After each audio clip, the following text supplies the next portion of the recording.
Hello. Today we are going to learn about if and else statements in Python.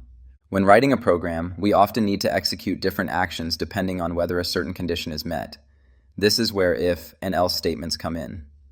So what is an if statement? An if statement runs a specific block of code only if a condition is true.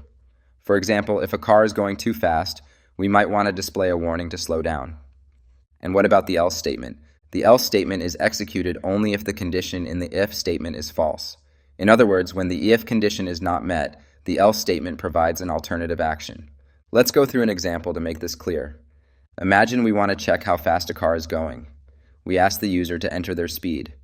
If the speed is 50 or less, the program will print go faster. If the speed is above 50, the program will print slow down. This is how the logic works. First, the program asks for the speed.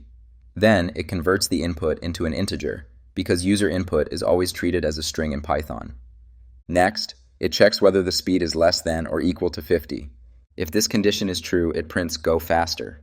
If this condition is false, meaning the speed is greater than 50, the else statement executes and prints slow down.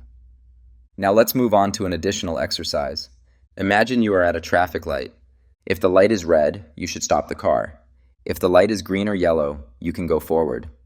In this case, the program will first ask for input.